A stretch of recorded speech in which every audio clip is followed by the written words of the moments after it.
Chapter পড়তে চাচ্ছ বলো তো? তোমাদের যে কোনো একটা আইডিয়া শেয়ার করো, বা যে কোনো একটা কোন চ্যাপ্টারটা আমরা পড়লে তোমাদের জন্য উপকার হবে।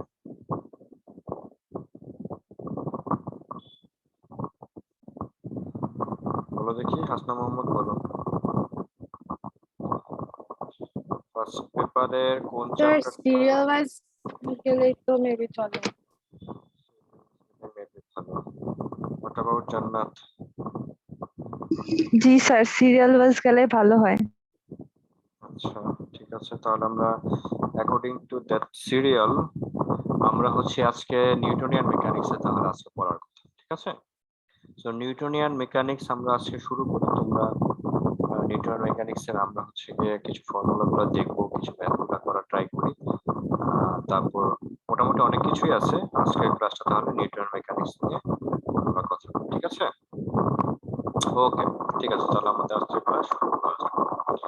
যে যেখানে না বুঝবা বা নিউটনের মেকানিক্সে যে যার যেখানে কনফিউশন আছে, কোশ্চেন আছে, সেগুলো একটু ভালো মতো করে বলবা। ওকে, সো ওকে, তাহলে শুরু করি। তো আজকে আমাদের class first paper chapter 4, chapter 04,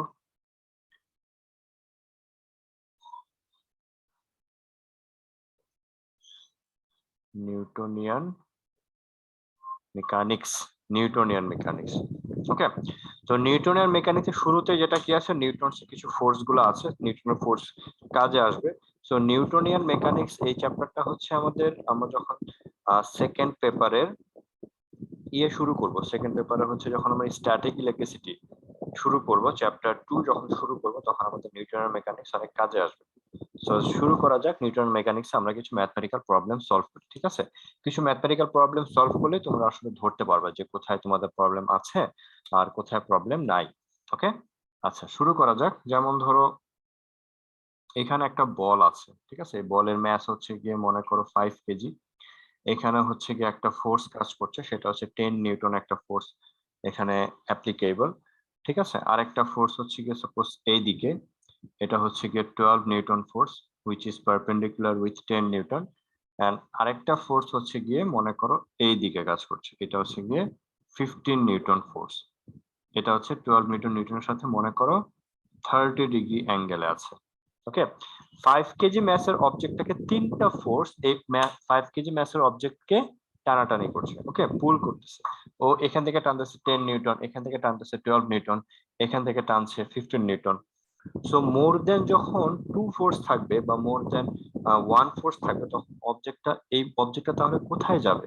এই ধরনের ম্যাথ যখন থাকবে, তখন ধরে নিবা যে লেট রেজাল্টেন্ট ফোর্স, ঠিক আছে? এরকম কিছু ধরে নিবা যে লেট রেজাল্টেন্ট ফোর্স বিএফ, ঠিক আছে, which makes theta angle with x axis, ঠিক আছে? এটা একটু ধরে নিবা যে let resultant force be F which makes theta angle with x axis। তাহলে রেজাল্টেন্ট ফোর্সটা একটা ভেক্টর কম্পোনেন্ট। এই ভেক্টর কম্পোনেন্টে দুইটা কম্পোনেন্ট থাকবে। সেটা কি কি? সেটা হচ্ছে গিয়ে এফ কস থিটা,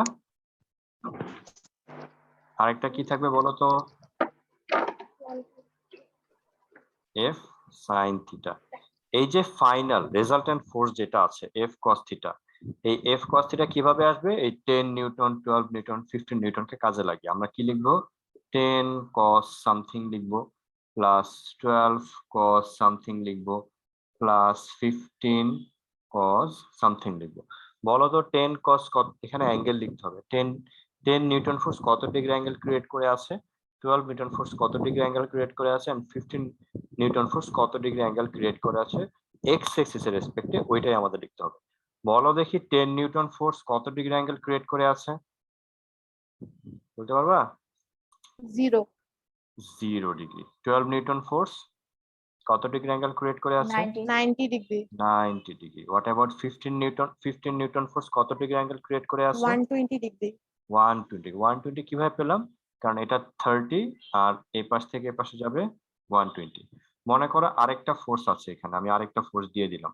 এটা মনে করো, এটাও মনে করো আমি বললাম যে এটা হচ্ছে 8 নিউটন ফোর্স। এটা হচ্ছে মনে করো 20 ডিগ্রি অ্যাঙ্গেল ক্রিয়েট করে আছে। তো 15 এর জন্য তো আমি লিখবো 120 ডিগ্রি। What about 8 Newton? 8 কস কত লিখবো বলো দেখি? 340 ডিগ্রি। 340। কেন 340? কারণ আমাদেরকে অ্যান্টি ক্লকওয়াইজ ঘুরে আসতে হবে, ঠিক আছে, অপোজিট ডিরেকশন আসতে হবে না। সবগুলো অ্যাঙ্গেল যেহেতু আমি অ্যান্টি ক্লকওয়াইজ গিয়েছি, এটাকে আমি অ্যান্টি ক্লকওয়াইজ। সো এটা হবে কত? 340 ডিগ্রি। 340 কেন হবে?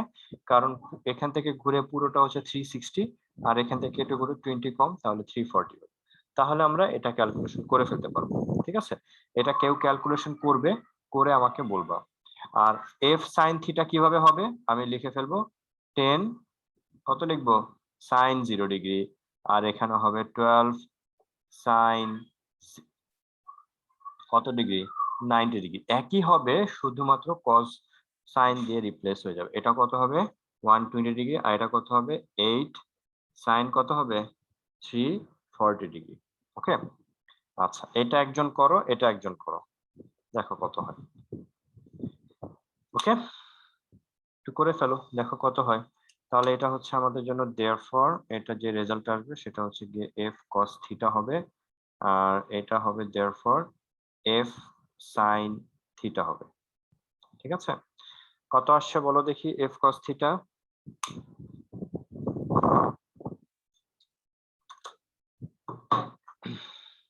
পেরেছো?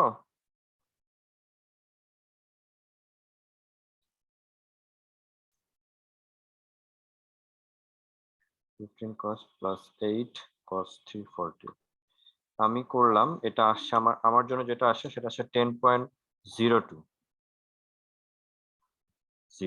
এটা হচ্ছে ইকুয়েশন নাম্বার 1 দিয়ে দাও। আর এটা কত হবে বলো দেখি? 10 সাইন, এটা তো 12 প্লাস 15 সাইন 120 প্লাস 8 সাইন 340। আমার জন্য এই ভ্যালুটা আসছে 20.25। এটা হচ্ছে ইকুয়েশন নাম্বার আমরা 2 দিয়েছি। এখন আমরা কি করব বলতো? আমরা যে কাজটা করব, নাও আমরা হচ্ছে এফ এর ভ্যালু বের করব। এই যে এফ এর ভ্যালু বের করব। তো এফ এর ভ্যালু কিভাবে বের করব? এফ আমরা মনে পড়ে এটা হচ্ছে 2 স্কয়ার প্লাস কত করে দেব? 1 স্কয়ার করে দেব। তাহলে 2 স্কয়ার প্লাস 1 স্কয়ার করলে কি হবে? এটা হবে F square sine square theta, এটা হবে এফ স্কয়ার কস স্কয়ার থিটা। তাহলে আমি যদি এফ স্কয়ার কমন নেই, তাহলে এখানে কি হবে? এখানে হবে sine square theta plus cos square theta, তাই না? আর এই পাশে কত হবে বলো তো? স্কয়ার করে অ্যাড করে দিলে যে অ্যান্সার আসছে এটাকে স্কয়ার করি, প্লাস 10.02 স্কয়ার করে অ্যাড করে দিলাম, এটা হচ্ছে 510। এটা আসছে 510.64। তো sine square theta plus cos square theta কত হয় এটা? এই ব্র্যাকেট থেকে কত আসবে? 1 আসবে। তাহলে এফ স্কয়ার ভ্যালু হয় এটা। সো ফাইনালি এফ এর ভ্যালু কত হবে বলো তো? এটাকে রুট করে দিলে এটা হয়ে যাবে 22.60 নিউটন। এই হচ্ছে গিয়ে আমাদের ফাইনাল। সো এতগুলা ফোর্স একটা অবজেক্টের উপর যখন অ্যাপ্লিকেবল হবে, ফাইনালি এই অবজেক্টটা 5 কেজি অবজেক্টটা 20.60 নিউটন ফোর্স সে ফিল করবে। সো যদি তোমাদেরকে আমাদেরকে যদি অ্যাসিলারেশন ক্যালকুলেশন করতে বলে, তাহলে আমি কি লিখবো? অ্যাসিলারেশন ইকুয়াল টু কত? Force divided by M. তো এটাকে তুমি এখন 5 দিয়ে ডিভাইড করে দাও, তাহলে যা হওয়ার হবে। ঠিক আছে, এটাকে আমি যদি 5 দিয়ে ডিভাইড করে দেই তাহলে কত হবে? 4.52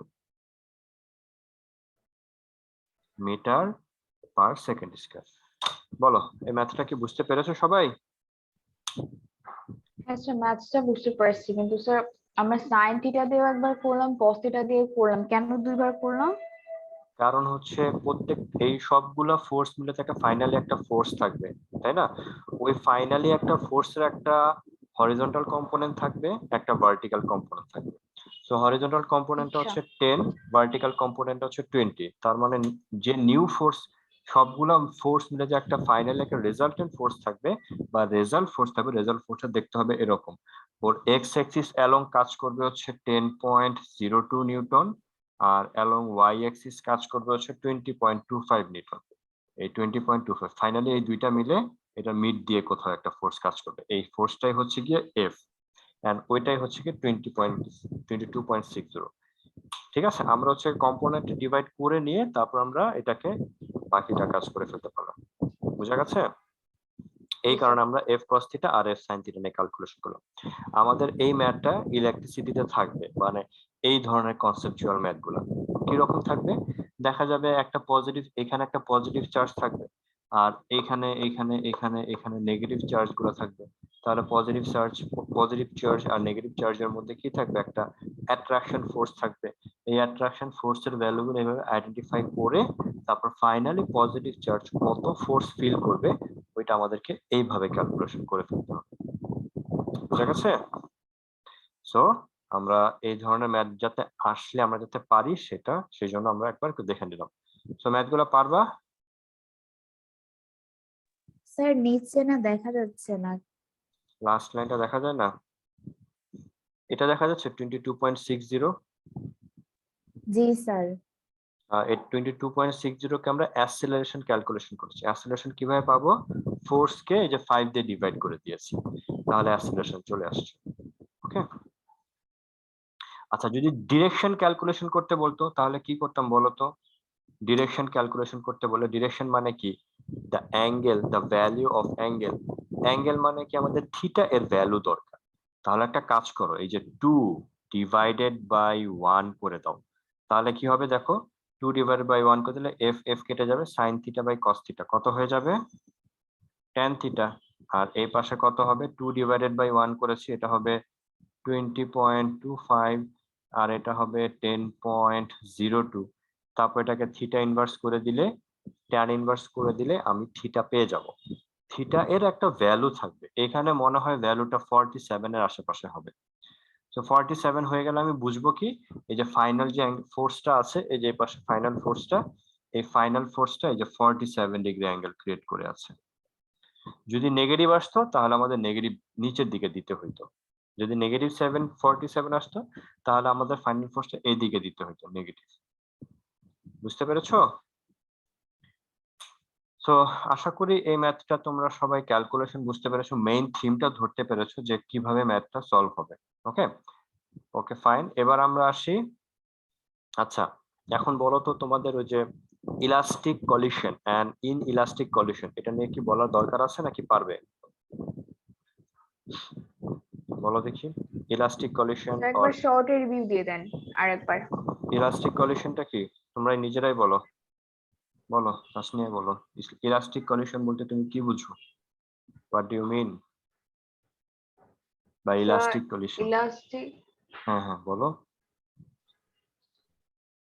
ইলাস্টিক কলিশনে মেবি কোনো হচ্ছে এনার্জি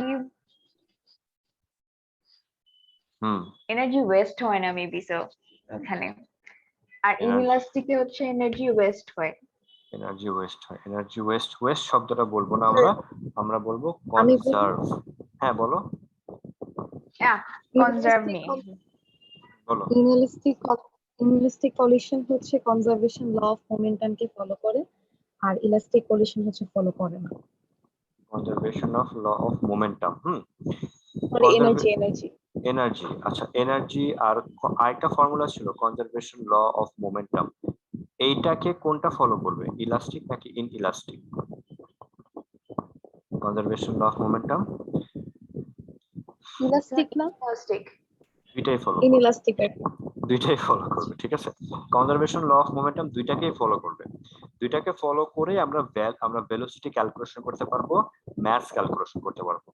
বাট ইন ইলাস্টিক কলিশনে এনার্জি কনজার্ভ থাকবে, বাট ইন ইলাস্টিক কলিশনে এনার্জি কনজার্ভ থাকবে। ওকে, সো যখন আমাদের কোশ্চেনে বলবে না যে দুইটা কলিশন হয়েছে দুইটা অবজেক্টের মধ্যে, বাট কোশ্চেনে কোথাও লেখা নাই যে এটা ইলাস্টিক কলিশন হয়েছে নাকি ইন ইলাস্টিক কলিশন হয়েছে, যদি এরকম লেখা না থাকে তুমি conservation of momentum law momentum apply করবা। আর যদি কোশ্চেনে বলে দেয় যে two particle collide with elastic collision, তাহলে আমাদের ওই যে ইলাস্টিক কলিশনের যেটা ভেলোসিটি পড়ে আসছিলাম ওইটা নিয়ে কাজ করতে হবে। আমি একটু তোমাদের মনে করায় দিচ্ছি কি কি ছিল, মনে রাখবা ফর্মুলা কিন্তু গেট আপ হয় ডায়াগ্রামের উপর ডিপেন্ড করে, ঠিক আছে। সো ডায়াগ্রাম মনে রাখা ইম্পর্টেন্ট। এটা মনে করো ছিল m1 একটা অবজেক্ট, এই m1 অবজেক্টটা u1 ভেলোসিটি নিয়ে ওয়াজ রানিং, এন্ড আরেকটা অবজেক্ট ছিল m2, এই অবজেক্টটা u2 ভেলোসিটি নিয়ে চলতেছিল। ঠিক আছে, এটা হচ্ছে কি বিফোর কলিশন। ঠিক আছে, আমরা একটু লিখে ফেললাম, সেটা হচ্ছে গিয়ে কি বিফোর কলিশন। আর এরকম, আর আফটার কলিশনে কি হবে এটাও লিখে ফেলি। আফটার কলিশনে দেখো m1 যে অবজেক্টটা আছে ওর ভেলোসিটি হয়ে গেল v1, আর m2 যে অবজেক্ট আছে ওর ভেলোসিটি হয়ে গেল কত, v2 হয়ে গেল। তো in case of elastic, elastic কলিশনে কি হবে, ইলাস্টিক কলিশনে আমরা ফর্মুলা লিখবো কি m1 u1 প্লাস কত লিখবো m2 u2, আর এখানে কত লিখবো m1 v1 প্লাস কত লিখবো m2 v2। ওকে, যদি আমাদের তিনটা অবজেক্ট কোলাইড হয় একটার সাথে একটা, তাহলে আমাদের m3 u3 আসবে, এখানে আসবে m3 v3। বুঝা গেছে?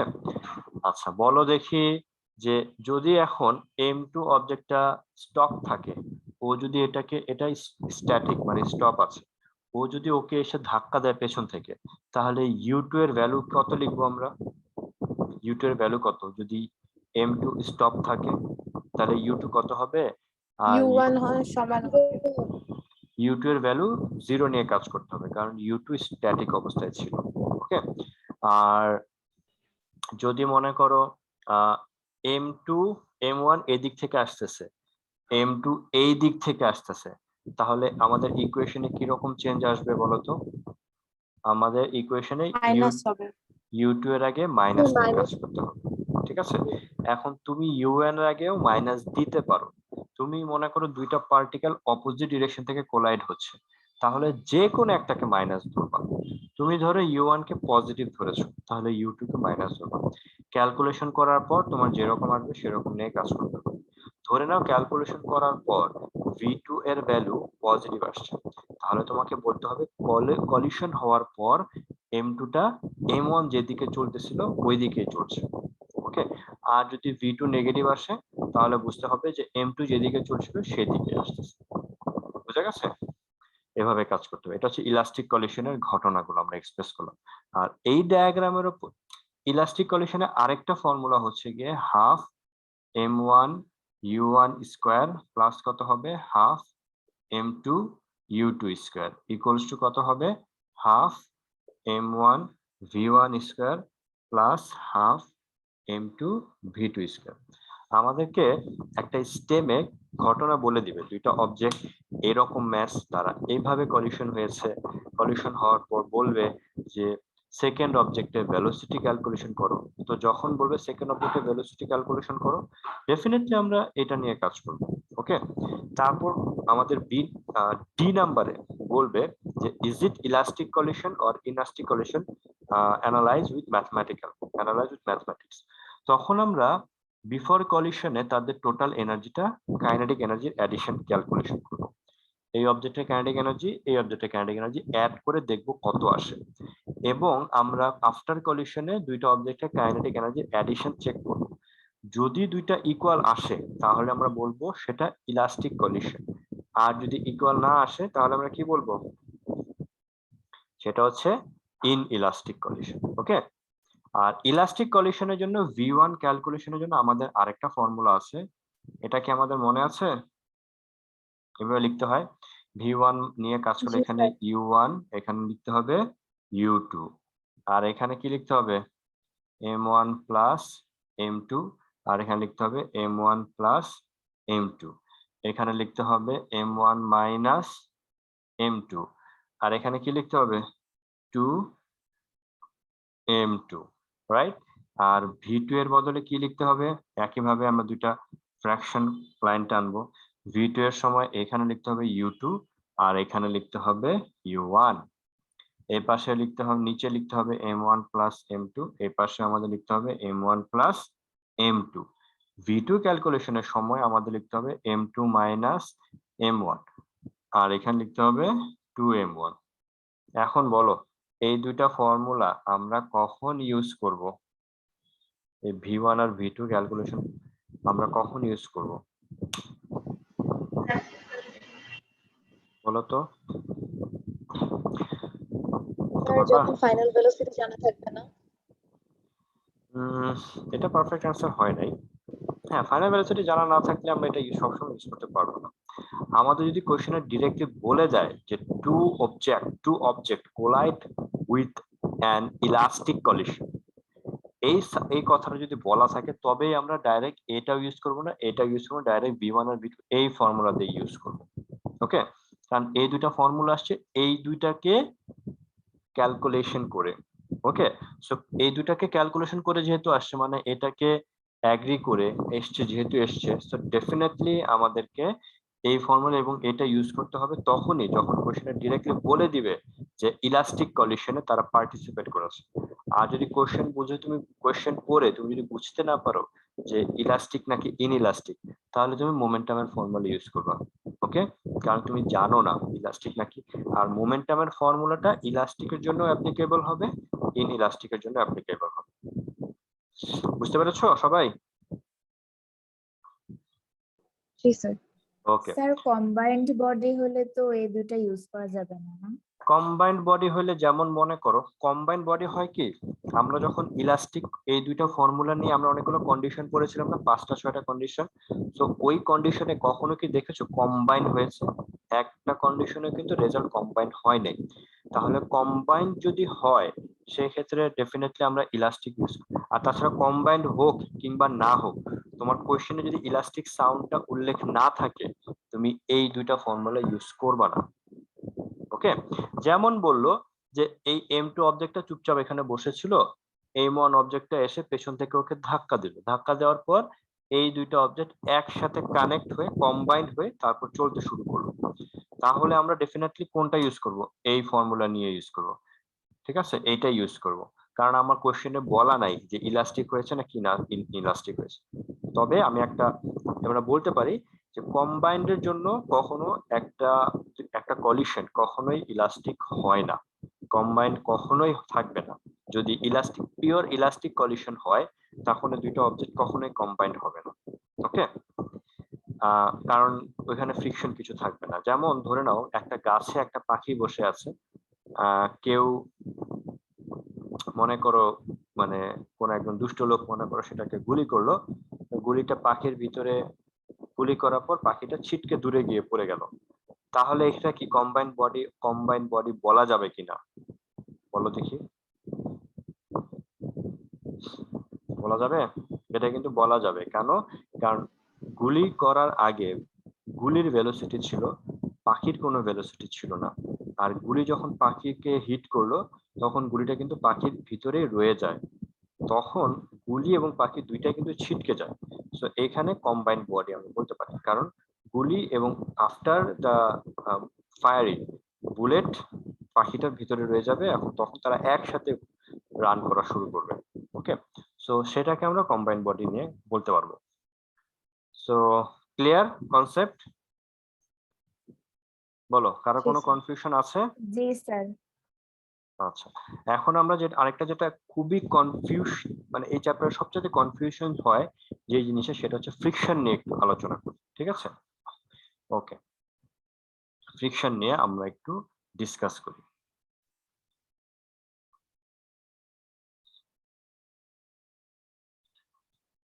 আসো, ফ্রিকশনটা কি হয়, যেমন কোন একটা প্লেনের ওপর তোমার মনে করে টেবিলের ওপর তুমি একটা তোমার ফিজিক্স বই রেখেছো, যখনই এই ধরনের কোনো ম্যাথমেটিক্যাল প্রবলেম থাকবে তুমি সবসময় এটাকে কম্পোনেন্টে ডিভাইড করে নিবা।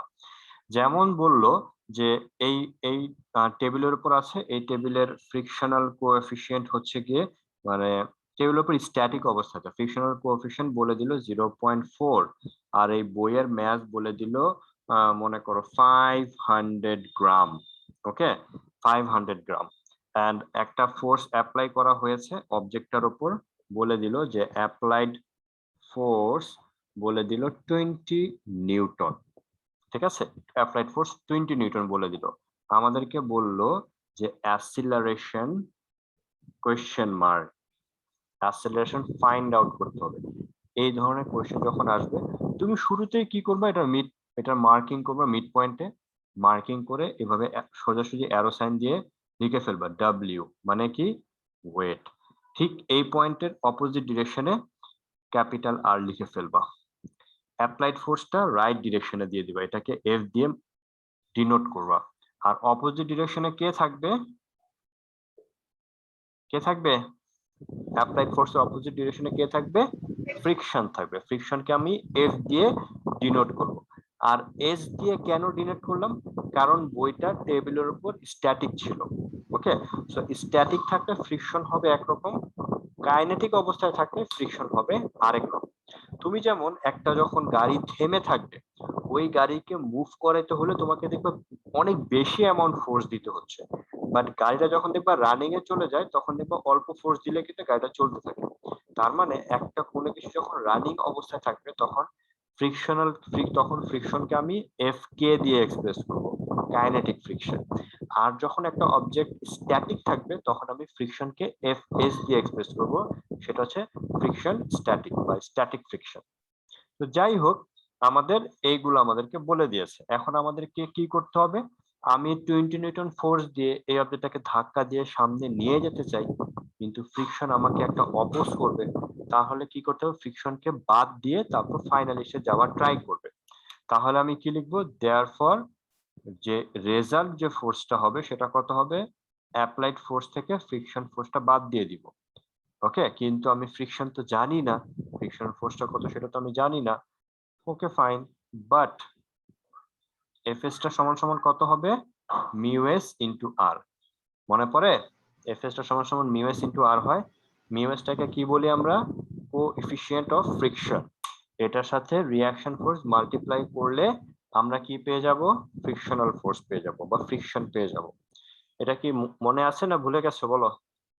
এটা আচ্ছা, দেখো তো রিঅ্যাকশন ফোর্সের অপোজিটে কে আছে? ডাব্লিউ আছে। তার মানে রিঅ্যাকশন ফোর্সটাকে আমি ডাব্লিউ বলতে পারবো। কেন বলতে পারবো? কারণ এই অবজেক্টটা টেবিলের উপর থেকে উপরে উঠে যাচ্ছে না, আবার অবজেক্টটা নিচেও নেমে যাচ্ছে না। তাহলে আমি এটাকে রিঅ্যাকশন ফোর্সটা কার ইকুয়াল হবে? ডাব্লিউ এর ইকুয়াল হবে। তাহলে আমি এখানে মিউ এস লিখে ফেলবো, আর এর আর এর বদলে আমি ডাব্লিউ, ডাব্লিউ মানে এমজি, দেখে দেখে এমজি লিখে ফেললাম। তাহলে আমাদের হয়ে গেল 0.4। অবজেক্টের ম্যাস হচ্ছে 5, আমি 500 কেজি লিখছি, 500 গ্রাম। ওকে, তাহলে 0.5 এটা কত হবে? সাপোজ আমি কোয়েশ্চেনে বলে দিয়েছে জি এর value 10 metre per second square. মনে করো জি এর ভ্যালু 10 নিয়ে কাজ করতে হচ্ছে, তখন তুমি কত লিখবা? 10 লিখবা, ব্র্যাকেট দিবা। তাহলে কত হবে? এটা হবে 2 নিউটন হবে। 2 নিউটন হবে না? 5, হ্যাঁ এটা 2 নিউটন হবে। তাহলে ফ্রিকশনাল ফোর্স কত আসছে? 2 Newton. So therefore result force কত হবে? অ্যাপ্লাই করেছো তুমি 20 নিউটন ফোর্স, ফ্রিকশন হচ্ছে 2 নিউটন, এই যে এটা দেখে দেখে আমি বসিয়ে দিয়েছি। তাহলে ফাইনালি কত হবে? এটা 18 নিউটন হবে। তাহলে 18 নিউটন হয়ে গেলে আমাদের অ্যাক্সেলারেশন কত হবে? রেজাল্টেন্ট অ্যাক্সেলারেশন কত হবে? 18 কে আমি ম্যাস দিয়ে ডিভাইড করে দেব। ম্যাস কত? 0.5। এটা কত হবে? 36 metre per second square. So অবজেক্টটা এত অ্যাক্সিলারেশন সে ফিল করবে। কি সবাই বুঝতে পেরেছি ম্যাথটা? বলো, কোনো কনফিউশন আছে? No sir. আপাতত নাই। ওকে, আমরা আরেকটা ম্যাথ করি, ফ্রিকশন রিলেটেড একটা ম্যাথ করি। এটা যদি হয়ে যায় তাহলে আমি একটু ক্লিন করে দেই। আরেকটা প্রবলেম হয় কিসে? ইনক্লাইন্ড প্লেনে প্রবলেম হয়, তাই না? ইনক্লাইন্ড প্লেনে প্রবলেম হয়ে থাকে। তো ইনক্লাইন্ড প্লেনের জন্য আমরা কি করব?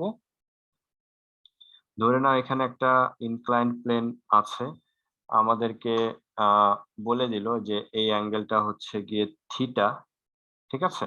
আর এইখানে একটা অবজেক্ট আছে, এখানে একটা অবজেক্ট আছে। এই অবজেক্টের থিটা ভ্যালু মনে করো বলে দিল 20 ডিগ্রি। অবজেক্টের ম্যাস মনে করো বলে দিল 2 কেজি, ঠিক আছে? এখন এই ভ্যালুগুলো আমাদেরকে ওরা কোশ্চেনে বলে দিয়েছে, বাট অবজেক্টটা এখানে কি আছে? মনে করো বলে দিল দ্য অবজেক্ট আচ্ছা এখানে আমি লিখি, এই ধরনের কোয়েশ্চেন আমাদেরকে বলে দিল। Case number 1, if the object is static,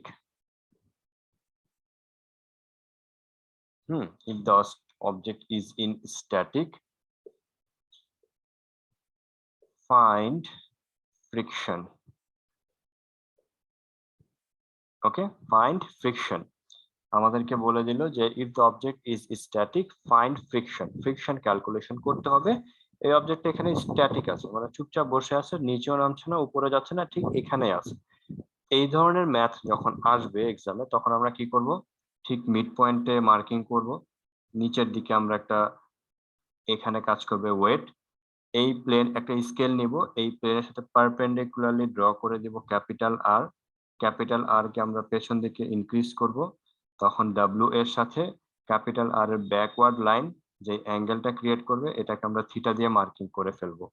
ওকে, তাহলে আর এটাকে লিখে ফেলবো ডাব্লিউ কস থিটা, আর এইটাকে লিখে ফেলবো কি ডাব্লিউ সাইন থিটা, আর অপোজিট ডিরেকশনে কাজ করবে কে এফএস। আমি যদি এই ডায়াগ্রামকে এই কম্পোনেন্টে ডিভাইড করে ফেলতে পারি তখন দেখবা তোমার আমাদের ম্যাথে 90% প্রবলেম এখানে সলভ হয়ে যাবে। খেয়াল করে দেখো, এই যে অবজেক্টটা এখানে চুপচাপ বসেছিল, অবজেক্টটা তো নিচের দিকে আসতে চায়, কার কারণে আসতে চায়, ডাব্লিউ সাইন থিটার কারণে নিচের দিকে পড়ে যেতে চায়, কিন্তু ফ্রিকশন তাকে বাধা দিবে।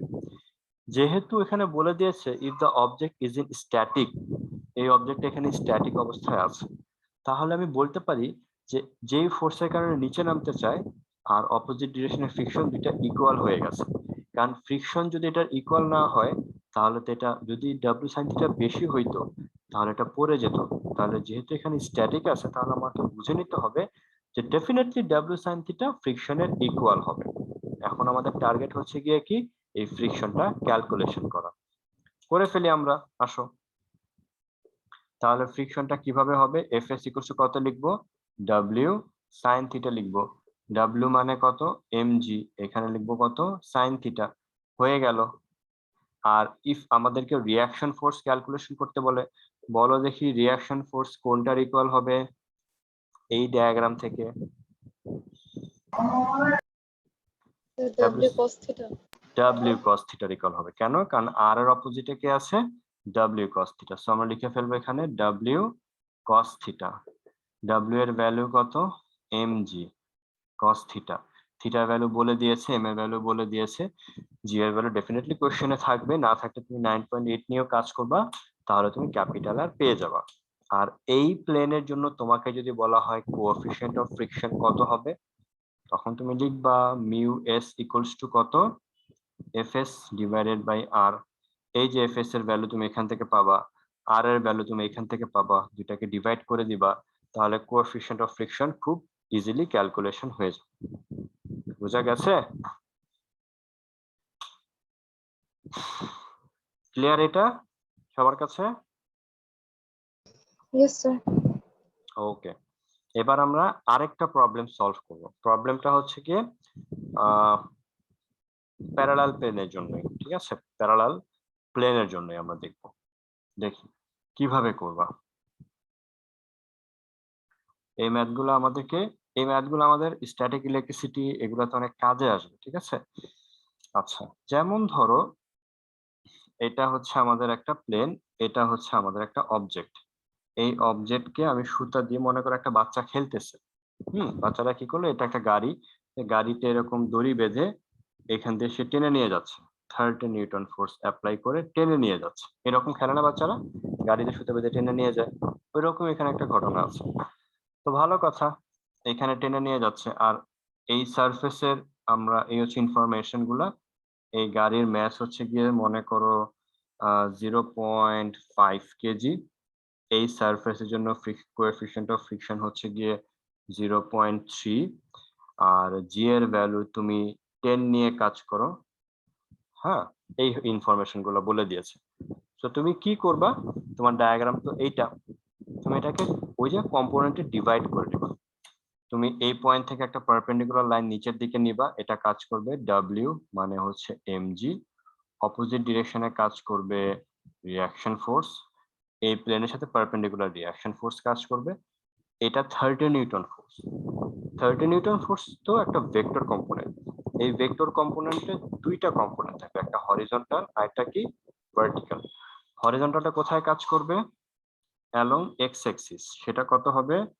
এই অ্যাঙ্গেলটা মনে করো এই অ্যাঙ্গেলটা মনে করো 60 ডিগ্রি, তাহলে এখানে কত হবে?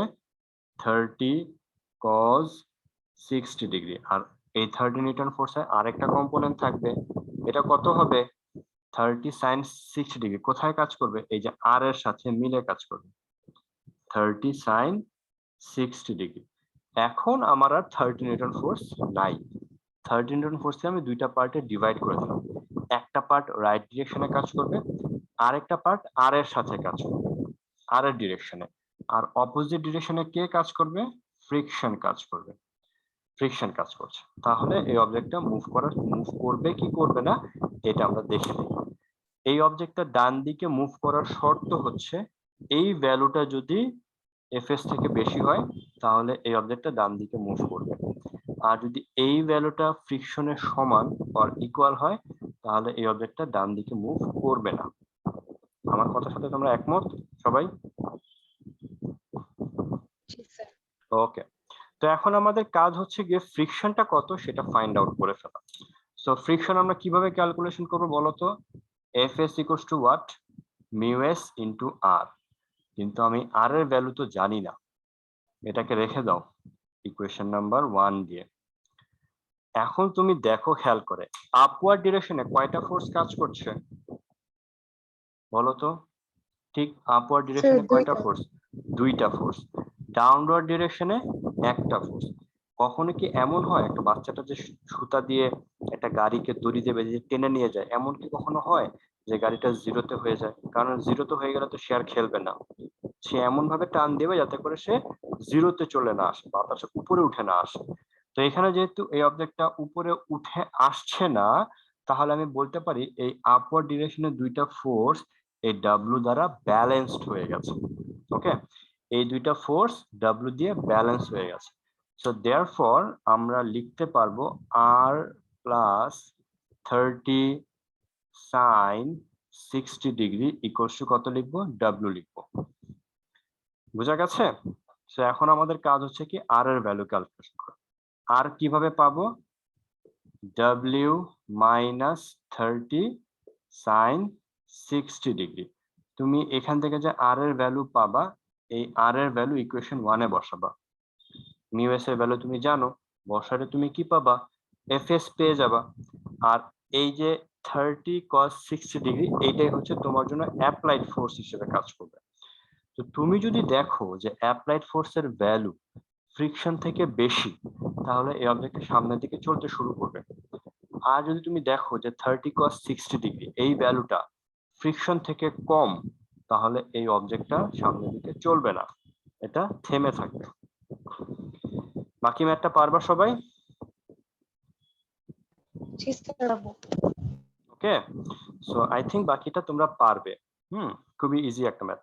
তো এই ধরনের ম্যাথের বেলায় কম্পোনেন্টে যদি ডিভাইড না করতাম তাহলে কিন্তু আমি ক্যাপিটাল আর কে ডাব্লিউ নিয়ে কাজ করে ফেলতাম, ভুল হয়ে যেত। ঠিক আছে, ওকে, লিংক শেষ হয়ে যাবে। লিংক শেষ হয়ে গেলে তোমরা সাথে সাথে আবার জয়েন করবে। ঠিক আছে, আমরা আজকে ম্যাথমেটিক্স করতে করতে আমরা রিভিশন দেওয়া ট্রাই করব। আমাদের আরো কিছু ম্যাথ আছে ফ্রিকশনের উপর ডিপেন্ড করে, সেগুলো আমরা একটু দেখব আরো। সো এই ম্যাথটা আশা করি তোমরা পারবে। এই ম্যাথটা সলভ করার পর আমরা কিছু লিফটের ম্যাথ করব। লিফটে কোন একটা অবজেক্ট কিভাবে উপরে ওঠে কিভাবে নিচে নামে এটা ম্যাথ করব। ঠিক আছে।